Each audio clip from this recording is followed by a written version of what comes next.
Hello, this is Dr. Paul Fitzgerald. It's a pleasure to be with you today for this day of leaning forward. I want to, by way of personal introduction, to just give you a context for who I am. I have been in ministry for most of my life. I spent a number of years working for a denomination in the area of financial management for the pensions and benefits program for that denomination. I have a chartered life underwriter and a chartered financial consultant background as well. And I have several advanced degrees, including a doctor of ministry. My doctor of ministry research was on the issue of internalized shame. I could also say internalized trauma. Shame and trauma are twin sisters. One of my most significant learning experiences after my doctor of ministry was when I realized that shame is internalized through embodied physical experiences, not intellectually. After trying some intellectual attempts to help people, I found that it wasn't helpful at all. Healing of shame will require, it's most effective when there's some kind of experiential process and not an intellectual understanding about it. Now, the same is true with trauma. My wife and I, Susanna, founded an organization more than 25 years ago now called Heart Connection Seminars. And for these 25 years, we've been taking people through an experiential process, helping people to overcome the effects of internalized shame and internalized trauma. My personal mission statement is that I help people discover their deepest truths and to transform them into reality. And now a word about the title. The title today is Transforming Negative Reactions into Thoughtful Responses. Actually, I tried to talk Karl into the title after I proposed this one. He thought it was best, so we stayed with it.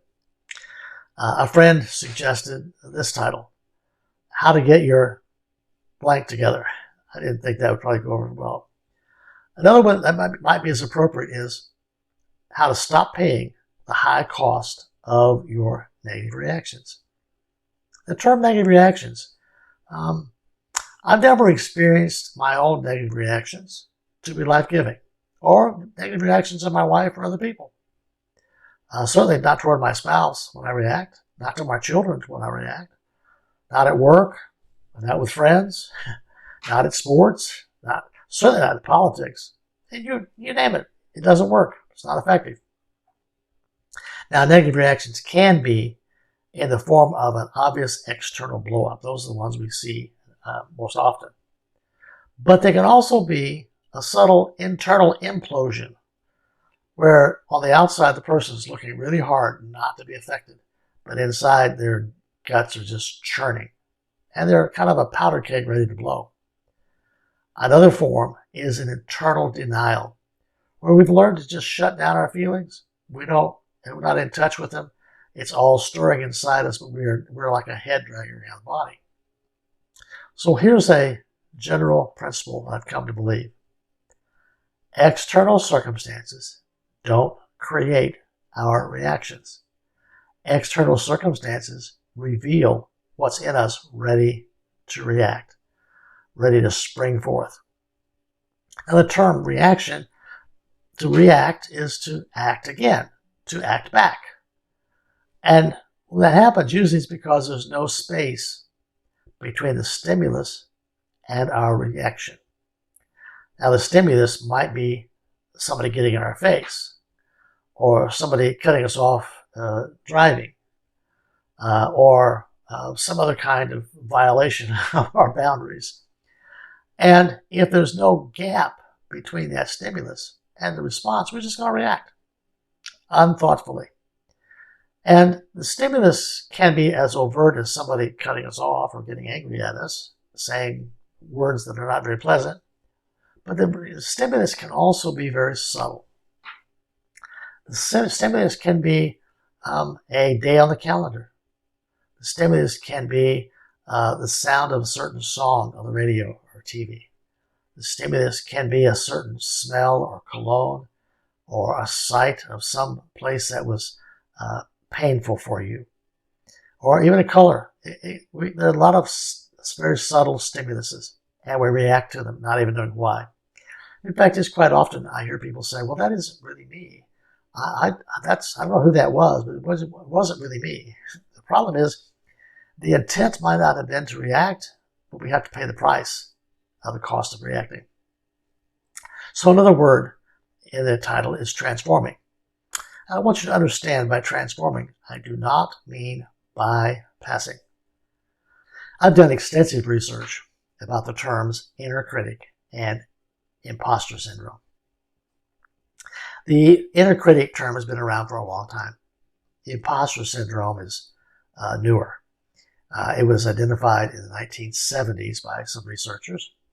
And at first, it was considered to be a problem of women who are trying to make it in the marketplace. Of course, men didn't have that problem, which just was ludicrous on the site. I think it's a term that actually replaces inner critic because inner critic is not scientific enough to be able to be documented in a way that therapists can actually get reimbursement from insurance companies. So call it a syndrome. The American Psychological Association actually has a term, a definition of the term imposter syndrome. They call it a pervasive feeling of self-doubt, insecurity, and incompetence despite evidence that you're skilled and successful. It's estimated that 70% of people deal with inner critic and imposter syndrome. I have now kind of shortened it to inner imposter. What is offered by most of the books, the websites, the online courses, all kinds of online courses, therapists, is mostly emotional bypassing, in my opinion. You read things like, well, let's kill the inner critic. Let's banish the inner critic. Let's just send the inner critic to a timeout. It's about, let's use willpower. Let's just use willpower to overcome the inner critic and push through the boundaries the inner critic is trying to keep us from doing. I learned this a long time ago.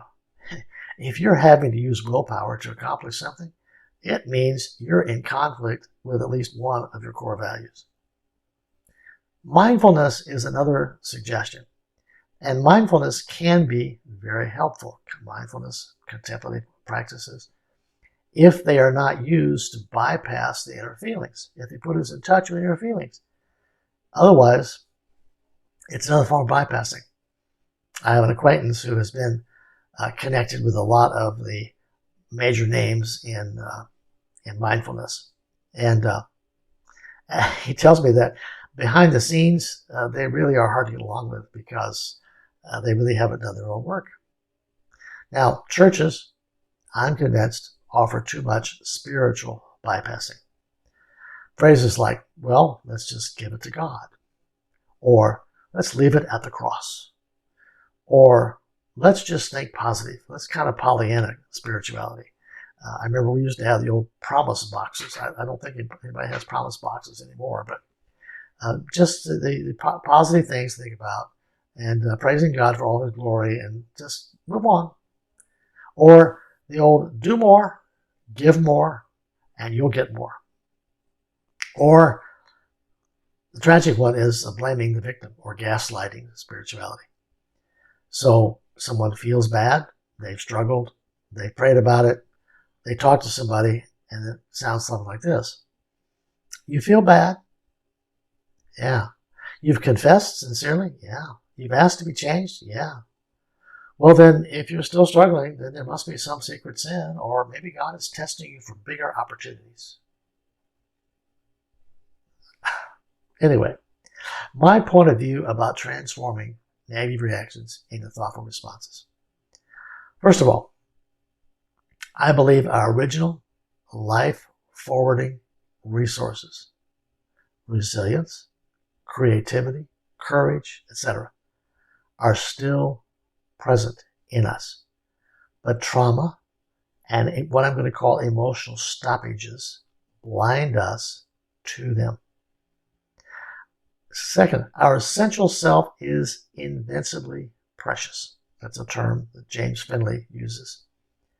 It has never been hurt or affected by any trauma we've ever experienced.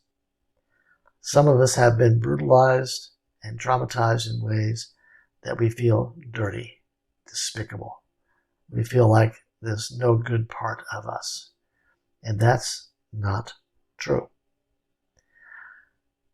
Third, our negative reactions are rooted in unresolved trauma. The protections around our trauma cause us to react to protect that trauma. We'll talk more about that, but it's really important to get that. Our negative reactions are rooted in unresolved trauma. Therefore, if we can resolve trauma, we can gradually stop reacting and start responding wisely. I have found that focusing is a very effective tool and process for transforming trauma, to open us up to awareness of our inner resources, and to begin to creatively respond with the wisdom of our best self. So let me talk about life before trauma, because if we're going to talk about trauma, we have to have some kind of context. So life before trauma. I believe children are born with somatic, that is embodied, inner life-forwarding energy. Now, there are some sad exceptions, yet they are exceptions. Children have a sense of being in its rawest form, and it will develop over time. But children are they just be. Now, they're dependent and helpless on the adults around them, but we are attracted to help them. We see the beauty and the joy in helping them. Children, for example, are born seeking a mother's breast. They don't know anything about a mother's breast, but it's just natural. Without any previous knowledge, they seek it. They love to reach out and touch objects. And the day they can reach out and touch one object with both hands at the same time, that's a glorious day. If they can squeeze it and it'll squeal, that's even better. They take delight in it. They want to turn over. They don't know how to turn over, but they want to. They can't because they don't know how to tuck an arm. And then all of a sudden, they learn how to tuck an arm, and you can't keep them still while you're trying to change a diaper. They show crawling motions even before they have the physical ability to crawl. They want to walk enough to try and fail and try again and fail and try again. Children have a host of pre-wired inner resources. They have curiosity. They want to know what's going on. They're creative and playful. They can play with some of the simplest things and have such joy. You can buy them a toy, but they want to play with the box the toy came in. They have resilience and persistence. They fail and learn from their experience. They get up and do it again. They have courage. They embrace change. I mean, change is the core of their whole experience. They look out, they embrace change. Otherwise, they would stay real small for a long time. They love, they express awe, they express wonder, and they love authentically. A young 2-year-old boy that we have a chance to take care of times, it's always going around saying, wow! He looks at rocks, wow, rocks, look at the sky, wow! What an amazing thing to just be excited about rocks and skies and grass and just about anything. And their energy is nearly irresistible for people. If you've had a child and you've put them in a stroller and you've walked down the sidewalk, you meet people, they want you to stop. They want to see that baby. They want to take a look at that energy. Now, I believe we still have this somatic, inner life-forwarding energy within us. My contention is that trauma blocks the path we have to our life-forwarding energy. And it blinds us to these inner resources to which we still have access. So a good question would be, well, what is trauma then? If that's life before trauma, what is trauma?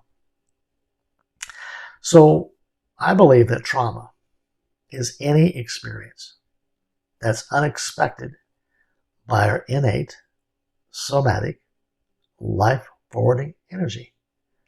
Our body seems to know what is appropriate next. And trauma comes from it's got two different phases. And I will tell you this, the second phase, the second part of it, is the most important part for transformation from reactivity. The first part is the initial shock phase. Something happens that shocks our body. The second part is the presence or absence of adequate resources to respond to that initial shock. So the first part, the initial shock to the life-forwarding energy. Trauma can happen from an overt action, some situation that's not anticipated by the body. It can be simple things like yelling, being screamed at, being slapped for something today that was funny yesterday, that's cute. It can be much more serious, obviously. Abuse of any kind, sexual abuse, inappropriate behavior, absence of a caregiver.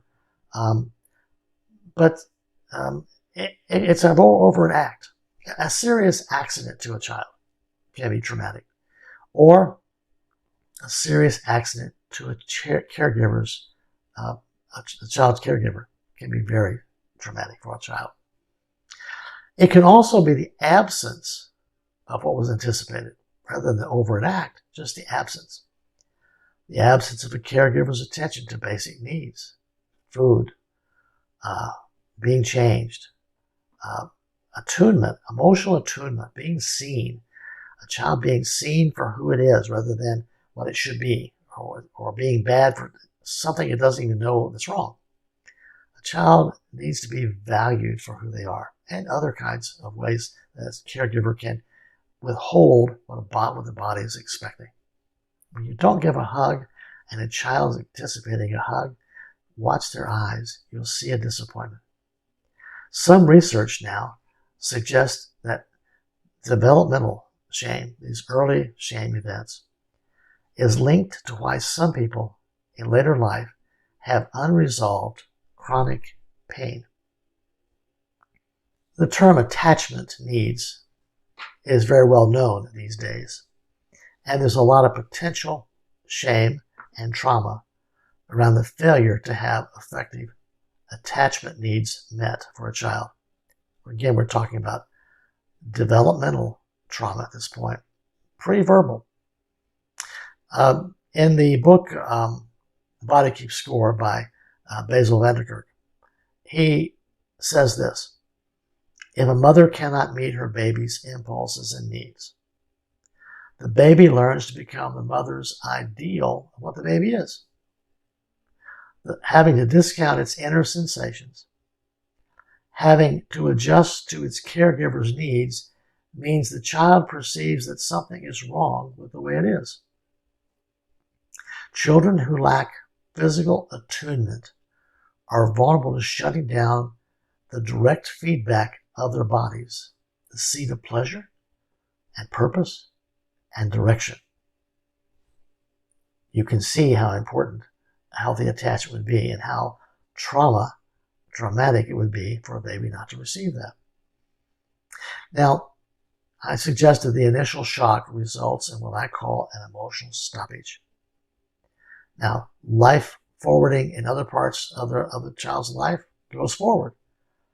But that wounded part that was going forward is now stopped and turned in on itself. It's like it's frozen. And protection begins to develop for that shock part to not happen again. The earliest probably defense mechanism we all have is thinking. Rational. We got to figure out what happened. We got to analyze it. It's one we, unfortunately, continue to use for most of our life, trying to fix it by thinking it. Another one is just numbing out.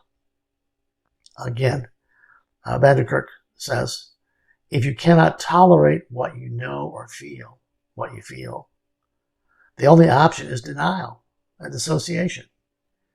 Maybe the most devastating long-term effect of this shutdown is not feeling real inside.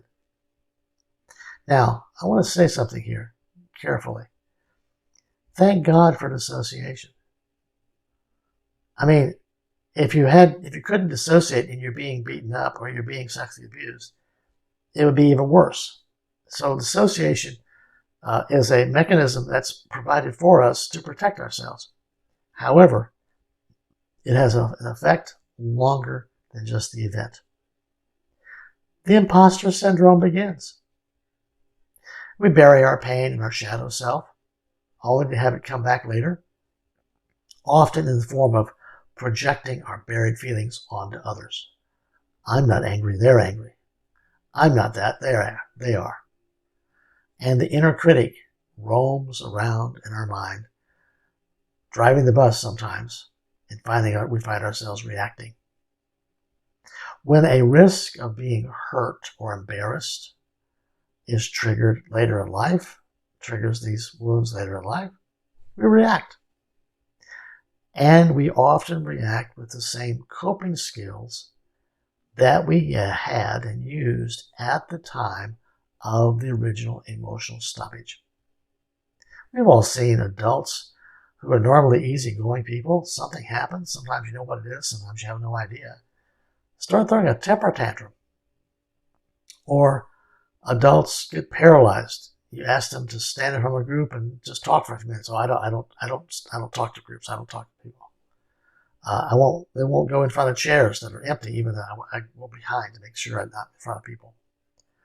Adults can become paralyzed to take risks in normal relationships. We can fear being vulnerable. We can fear looking stupid. We can fear making the wrong choice. We become paralyzed by overanalysis. All these are reactions and protections for the emotional wound, emotional stoppage. So the second part, the presence or absence of adequate resources to respond to the initial shock. So here's a couple of key observations. If adequate resources are present following the initial shock, the emotional stoppage resolves and the wounded part lives forward. If resources are inadequate and the emotional stoppage continues and develops protections for the wounds, it will begin to protect the wounded part from other people and other situations that might harm, and it will begin to protect that wounded part from us, since we wind up being some of the most judgmental, disrespectful, discounting, and self-neglecting of our own wounded parts. So are we stuck in a reactive place? No. Now we can't go back in time to teach the original caregivers to be adequate for us back there and then. Even if they're still alive, it's not always possible for them to admit that they were less than adequate then or to be adequate now. So unconsciously, we begin seeking other means to be enough. Success, the right relationships, enough education, other kinds of means, just as if that would somehow help us move that wounded part forward. It wants to move forward, but it's stuck. None of those will ever be enough to free that emotional stoppage until we can come back here and now and begin to be adequate resources for the wounded part ourselves. Focusing is a process where we can become adequate resources now for those traumas that happened there and then, but here and now. So what does the absence or presence of adequate resources look like? Let me give you an illustration. It's one you all know. You probably experienced it. You've had children or were a child, and I suspect you were. Let's talk about two children who are on a playground and they're both hurt. They both fall down, scrape a knee. The first child's caregivers are adequate to the situation. The child comes running. They attend to the wound. They acknowledge the reality of the experience as painful. They kiss the boo-boo, and the child automatically goes back out and play, wiser. The second child's caregivers are inadequate for this situation. Same child or same situation, the child comes running and they shame the child for crying. What are you crying about? Get over it. It's no big deal. You're a big kid. They discount the child's experience. Oh, it's nothing. No, it's nothing hard, worse in life. Push them back out to play. Get back out there. Go out there. Like the old story, you fall off a horse, get back on. Well, the child goes back, but reluctantly, carefully to avoid getting hurt physically and avoid being hurt emotionally again. If you watch, you'll see them look back at the caregiver to see if they're still being approved or if the caregiver's frowning, and they'll interpret that as if it's about them. The caregiver may be frowning about something entirely different, but the child doesn't know that, and the child is trying to figure out how to not let that disapproval affect them physically. Let me tell you a bit about my story, my early trauma. My mother and father were 40 and 50 when I was born. My siblings were older teenagers. Most of them had left home, created their own life. Cora, my 17-year-old sister, became my emotional mother. My mother was tired, and Cora was a 17-year-old, and she had a baby. Now, actually, I found out much later in life that people in town thought I was actually her child, and they were just covering that up at the time. So shame was right there, present in the beginning. She died after a short illness when I was 7 years old. It was very tragic for me and traumatic for me. But her death was very spiritualized by the family and the church. I sensed that being vulnerable with my feelings was a problem for the adults in my life. So I learned to bury and bypass my grief. I felt my mother really couldn't handle my grieving. So I stuffed my feelings to defend myself, and I became heroic for the family. What I really did is became a head dragging around a body. My pattern of negative reacting was not always explosion, it was more implosion. Now, I exploded once in a while, as my wife will tell you. And that implosion was reinforced by the fundamental spirituality in the church I attended. It was a church that, if you hit your thumb with a hammer and said, bless God, instead of some other dirty words, then you're really spiritual. And so just numbing yourself and being out tough with reality was normalized. In fact, I now look back and I realized I experienced trauma that was normalized every Sunday. Twice on Sunday, sometimes 3 times a week. We'd be reminded about how risky life was, how dangerous it was, we could die anytime, and whether we'd go to heaven or hell. We had to make a choice. Then twice a year, they called in specialists who even made it more frightening. I didn't realize that at the time until I had a cousin who came and she visited the service. She wanted to come. She was about my age. And in the middle of the service, she started crying and bawling. And I'm wondering, what's wrong? So we left. Later on, I realized I was so normalized to it that it didn't matter to me. But it was a traumatic experience for her. Now, I vividly recall at that age feeling that I was really alone with my parents. They had about a 4th and 5th grade education and really didn't know what I needed to make my life work. They had very, very few relationship skills, but a very high work ethic. And it was very heroic for me to work hard for them and work for God and for myself, to protect myself. Only later, after dying, ignoring my body, I realized that I was using work addiction to bypass my emotional pain. Now, we all have trauma and patterns of protective reactions, and the cost we pay is way, way, way too high. It's nothing like what Jesus said in his wisdom, that there's abundant living and abundant life for us. So what is this thing called focusing? Well, focusing is a process of nurturing our inner awareness of a felt sense of inner knowing. Let me stop there for a second. Inner knowing is discounted. We often think we come to decisions rationally, logically. But I would suggest to you that we come to them through our body first, and then it follows, it's confirmed by our intellectual answers. For example, let me just give an example.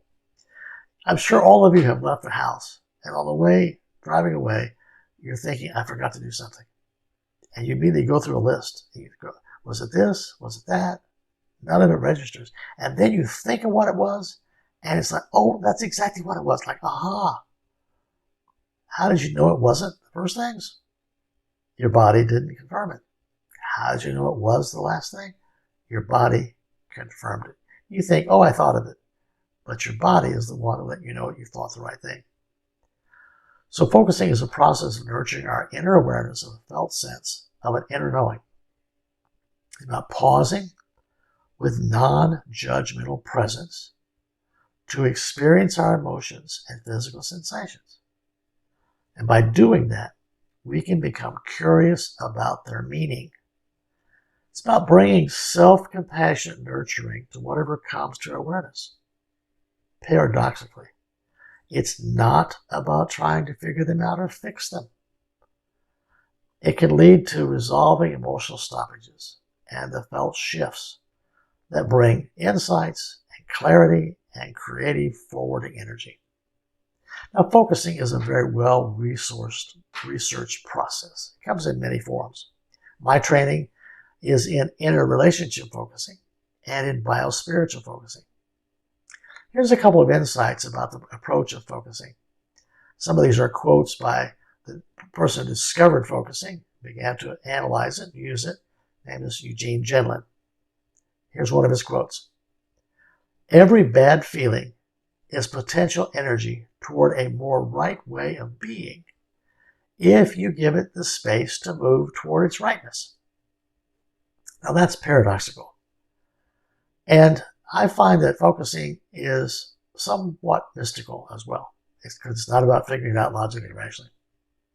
The other nice thing about focusing is it does not require anyone to go back and rehearse every trauma over again.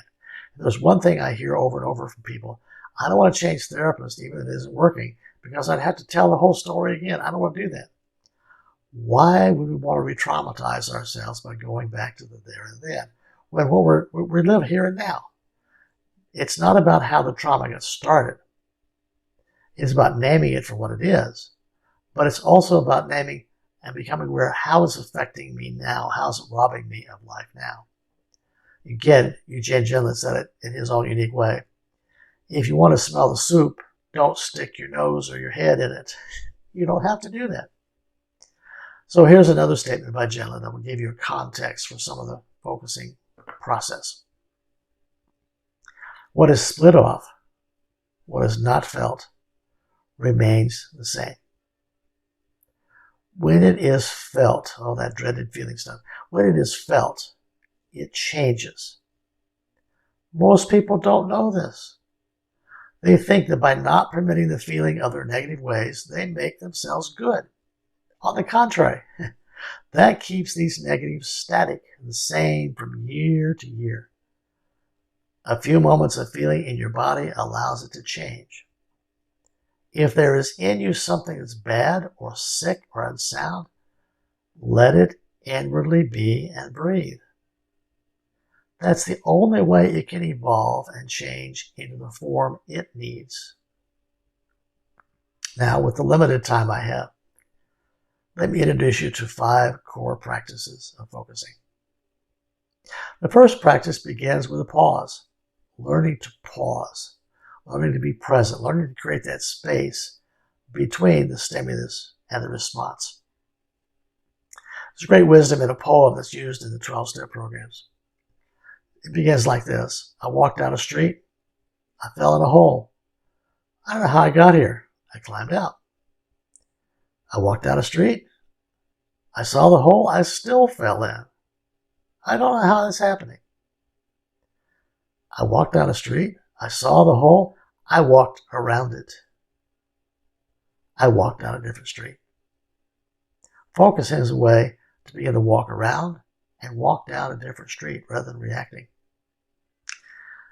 So with no pause, you're going to react. There's some practical things to do about creating a pause. contemplative practices do that.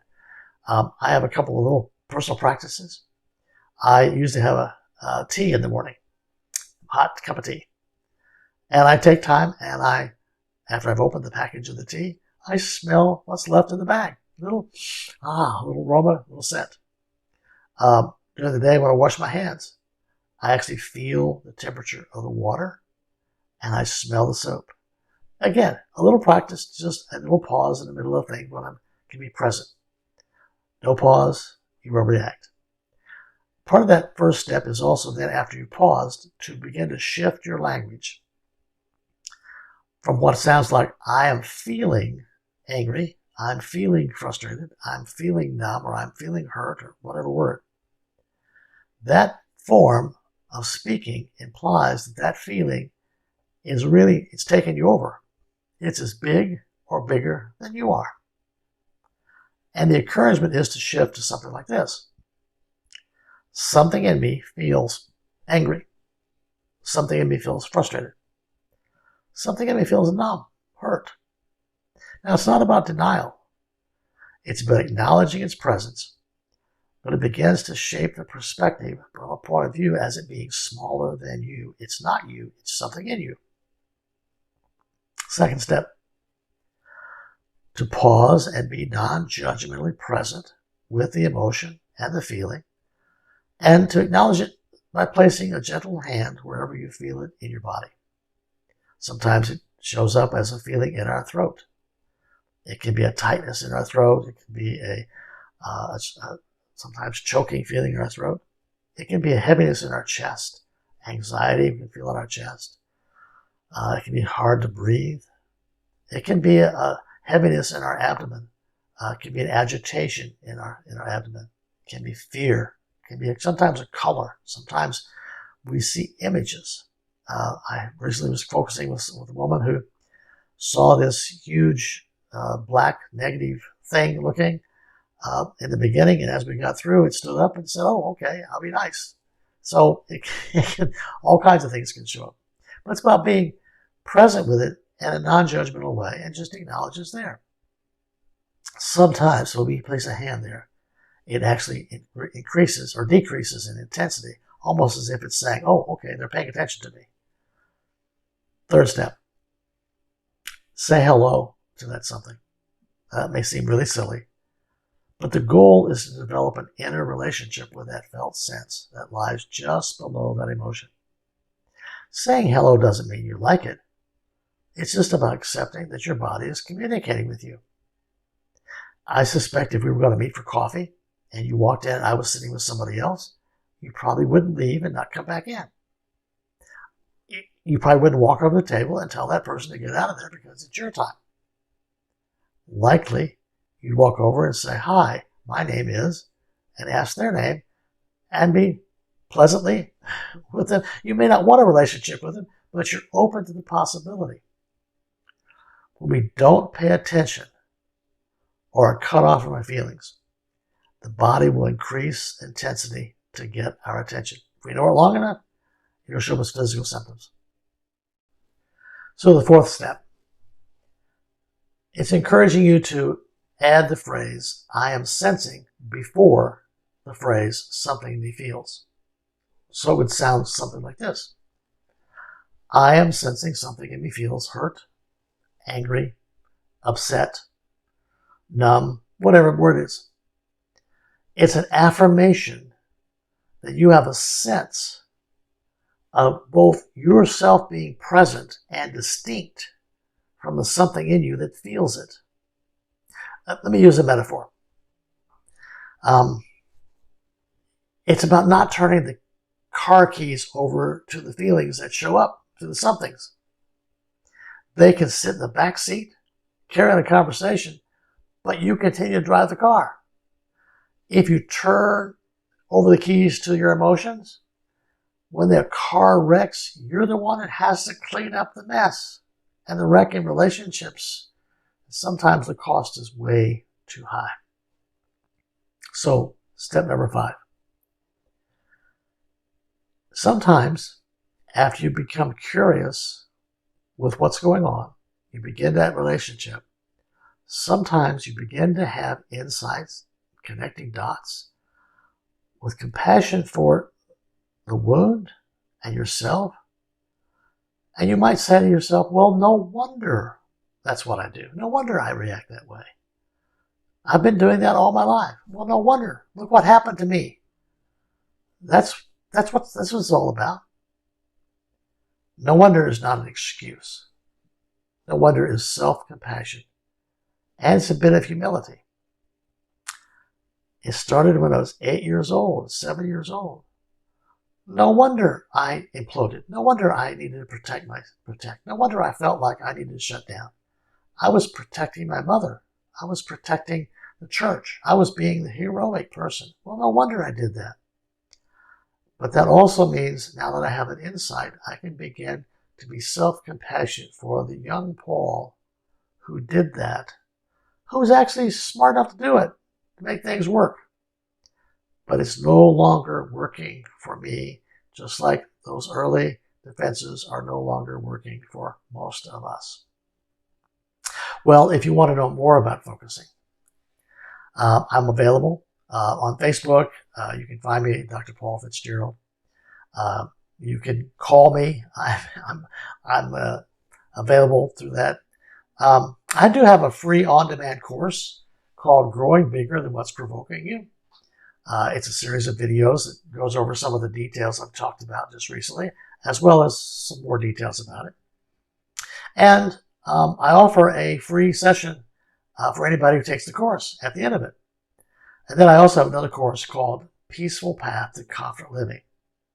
Now, confident living isn't reactive living, it isn't inner critic living, it isn't imposter living, it's confident living. It's a live, interactive course. It has 8 sessions. They're bi-weekly. They're by Zoom. The next sessions start October 24 and the 26th. So there's two sessions. There is a tuition for that. I also have a scholarship tuition for that if finances are a problem. I also have a gift tuition for that. That is $100 and promise to give a gift that you can afford at the end of the session if it's helpful to you. So my website, pauldfitzgerald.com, is where you'll find all that information. So thank you for letting me share today. What's that voice I hear whispering? I'm glad I don't have an inner critic. Oh, really? What? That will never work for you. I think he's nuts. Yeah. Inner critics always want to protect the status quo. They don't want to change. They want to keep us stuck in the painful past. I hope you will decide to not allow that to continue in your life. Thank you.